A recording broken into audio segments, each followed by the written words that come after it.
नमस्कार, मैं कुशेंद्र star news channel NS में आपका स्वागत है। इस पर जनपद अलीगढ़ के अंबेडकर पार्क पर है, एक घंटाघर भी कहा जाता है। यहाँ पर तमाम बहुजन पार्टी के लोगों को आप देख सकते हैं, हजारों की तादाद में बहुजन समाज पार्टी के लोग यहाँ पर डॉक्टर BR अम्बेडकर, जिन्हें भारत रत्न से नवाजा गया। डॉक्टर BR अम्बेडकर किसी एक खास व्यक्ति का नाम नहीं है, बल्कि डॉक्टर BR अम्बेडकर ऐसी शख्सियत का नाम है, ऐसे महापुरुष का नाम है जिनको देश का सर्वोच्च पुरस्कार दिया गया, जिसको भारत रत्न जैसा पुरस्कार दिया गया। डॉक्टर BR अम्बेडकर ने 4 PhD डिग्री हासिल की। डॉक्टर BR अम्बेडकर के पास 32 डिग्रियां थी। डॉक्टर BR अम्बेडकर ने 9 भाषाओं का ज्ञान था।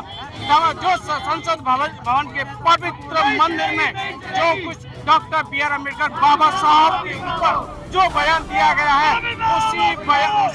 उसी बयान के खिलाफ तमाम लोगों को आप प्रदर्शन कर रहे हैं।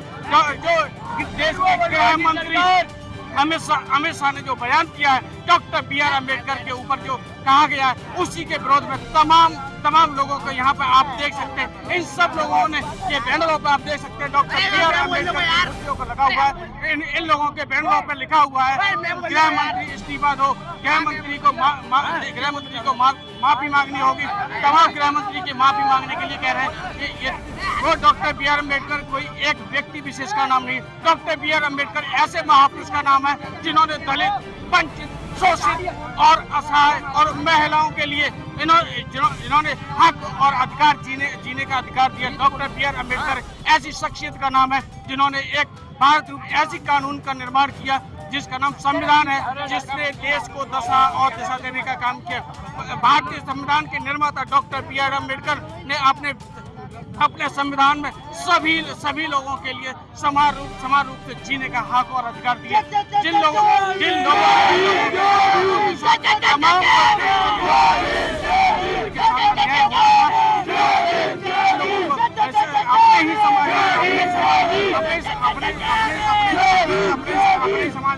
अपने ही समाज में जिन लोगों को छुआछूत की भावना से देखा जा रहा था, जिन लोगों के साथ छुआछूत की भावना से इन लोगों को तिरस्कार किया जा रहा था, डॉक्टर BR अम्बेडकर ने संविधान रूपी एक ऐसी कानून का निर्माण किया जिससे इन दलित, वंचित, शोषित और असहाय और महिलाओं को सभी लोगों को अपने हक और अधिकार से अपने समाज में जीने का अधिकार मिला। तमाम युवा लोगों को यहाँ देख सकते हैं। इन लोगों जो कहना है आपका। हेलो, जय भीम। तो जो अमित शाह जी ने हमारे बाबा साहब के ऊपर जो कहा है कि भगवान का नाम लेंगे तो हम स्वर्ग पहुंच जाएंगे, तो हमारे बाबा साहब ने जीते जी हमें इस धरती पर स्वर्ग देने का काम किया है। उन्होंने हमारे जीने के लिए अधिकार बनाए हैं, और जो इन्होंने बात की है कि हमें स्वर्ग मिल जाएगा तो हमें उन्होंने पहले दे चुका है।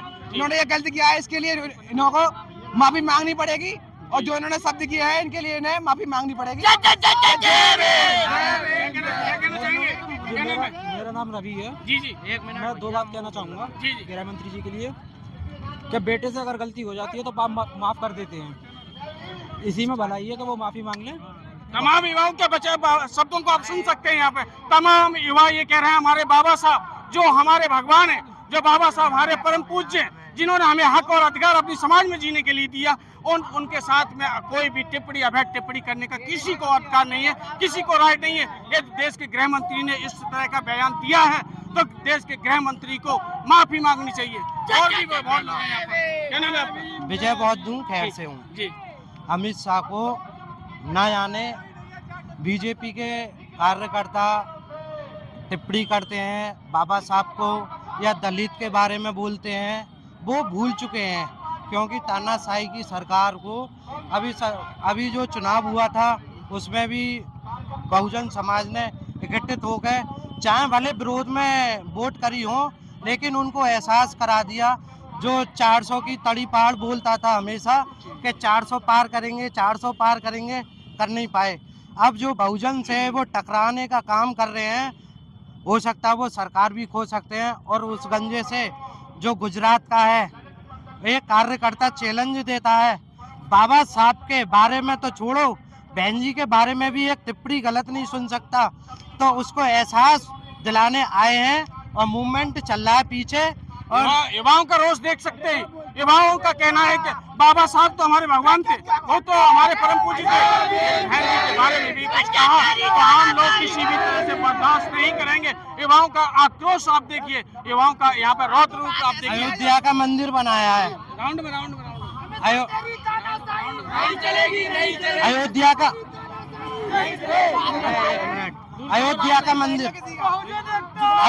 का मंदिर बनाया है। अयोध्या का मंदिर जब बना है, बीजेपी वालों को जी। कितनी भगवान से वो मिली है सुरग।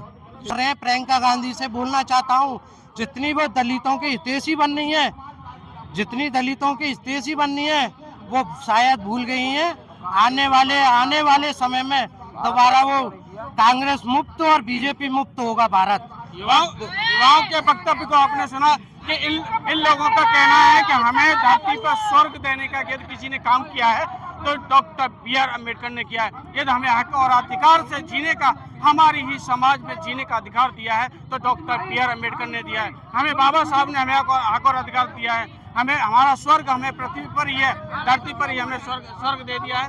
थोड़ा राउंड में ले लो ना, राउंड में। जय भीम जय भारत। मेरा नाम टिंकू गौतम और मैं बोलना चाहता हूँ जो बीजेपी सरकार, जो भी सरकार हर बार आती है वो किसी पर नहीं आती, वो हिंदू मुस्लिम पे आती है। ये लोग हिंदू मुस्लिम करते हैं, ये किसी को नहीं मानते ना हिंदू को नहीं। हिंदू में लड़ाई के बाद मुस्लिम तो बनते हैं। फिर आपने अभी देखा हुआ संभल में अभी मार्ग संभल के लोग बहुत डरे हुए हैं बीजेपी सरकार से। ये सरकार इतनी चलती है तो बीजेपी संभल में जाके उनसे बोलिए कि किसी मुसलमान को डरने की जरूरत नहीं है, सरकार हमारी है, हम अधिकार देंगे आपको। मैं टिंकू गौतम, हमको बाबा साहब ने अधिकार दिया है। और अमित शाह ने जो पार्लियामेंट में बात की थी कि बाबा साहब एक पैसन बन गए, वो पैसन नहीं ब्रांड है बाबा साहब। और देखिए जी बात जो भी कहते हैं, मेरे अमित शाह कहाँ से पहुंच गए? तो मंदिर में पूजा करके पार्लियामेंट में पहुंच गए। कहाँ से पहुंच गए? बाबा साहब के संविधान से। मोदी कहाँ से मंदिर में जाकर प्रधानमंत्री बन गया? कहाँ से पहुंचा है? संविधान से बना है। कोई भी पार्लियामेंट में जाता है कहाँ से जाता है? संविधान के नाम ले जाता है। जब पुलिस वाले यहाँ पे खड़े थे मंदिर में जाकर पुलिस वाले बने, कोई सीओ मंदिर में जाकर बन गया है? कहाँ से बनता है? संविधान से बन जाए। इन्हें अधिकार संविधान देता है। और भी जो भी बात है, संविधान का नारा ये है कि कोई भी नहीं, भाईचारा बनाइए। बाबा साहब ने कहा था कोई हिंदू मुस्लिम सिख ईसाई कोई भी कुछ हमारी बिरादरी नहीं है, सब भाईचारा है। जिस बीजेपी को आके, जैसे आप कांग्रेस को पहले देखी थी, दलितों की बहुत हत्या हुई थी कांग्रेस में। हम नहीं कहते कि दलित की हत्या नहीं हुई, कांग्रेस हमारी कोई सरकार नहीं है ना। हमको सपा हमको कोई पूरा न्याय देगा, हमको न्याय देगी बहन तुम्हारी मायावती जी, माननीय आदर और काशी राम जी ने हमको जो संविधान हमें बाबा साहब ने दिया था। हमारे युवाओं में एक बहुत ही बुरी तरह का जोश है। अगर बहन जी थोड़ा सा आदेश करें तो युवा न जाने क्या करते, लेकिन बहन जी के आदेश ऐसे हैं, वो बहुत ही शांति प्रिय तरीका से अपना आंदोलन करती हैं। बीजेपी वालों ने ऐसी अभद्र टिप्पणी कर दी बाबा साहब पे। बाबा साहब तो खुद भगवान है। बाबा साहब ने तो जीते जी इन सभी लोगों को स्वर्ग दिया, सभी लोगों को, बीजेपी वाले हों, कांग्रेस वाले हों, अन्यथा अतरे पिछड़े मुस्लिम समाज, सब लोगों को वो तो जीते जी स्वर्ग दे गए। हमें इस स्वर्ग की जरूरत नहीं है, हमें इस स्वर्ग की बिल्कुल जरूरत नहीं है। अगर उन्हें स्वर्ग जाना है तो बीजेपी वालों से कहें वो स्वर्ग जाएं। आज बीजेपी वोट मांगती है बाबा साहब के नाम पर, लेकिन इसके शुभचिंतक सिर्फ बहुजन है। बहुजन ही बाबा साहब को लाए थे, बहुजन ही बाबा साहब को लाए थे और बहुजन ही बाबा साहब को मानते हैं। वो हम किसी तरह से बर्दाश्त नहीं करेंगे। यदि स्वर्ग की जरूरत है तो गृह मंत्री अमित शाह को अपनी जरूरत होगी। हमें स्वर्ग यहीं बाबा साहब ने जैसी जमीन पर इसी जगह दे दिया है। हम उनको हक और अधिकार दिला करके हमें दलित, वंचित, शोषित, असहाय और महिलाओं को सभी को स्वर्ग देने का काम जो किया है बाबा साहब ने यही धरती पर हमें स्वर्ग दे दिया है। सदियों से हमारी समाज के बीच में जो हमारी समाज के ऊपर जो अत्याचार हो रहा था, छुआछूत की जो भावना से जो अत्याचार हो रहा था, बाबा साहब ने उसको दरकिनार कर दिया है। बाबा साहब ने ऐसा एक संविधान बना करके तैयार किया जिसमें सभी लोगों को जीने का अधिकार है, सभी को स्वतंत्रता है, आज़ादी है। बाबा साहब एक कोई व्यक्ति विशेष का नाम नहीं है, बाबा साहब एक बहुत बड़ी शख्सियत का नाम है। बाबा साहब एक बहुत बड़े महापुरुष का नाम है। जब हमारा समूचा भारत देश छुआछूत, जातपात की घृणा की नीति से जब जल रहा था, उस समय बाबा साहब ने संविधान रूपी कानून देकर के देश को दिशा और दशा देने का काम किया। मैं ग्राउंड रिपोर्ट के साथ हुसैन सिंह, नमस्कार।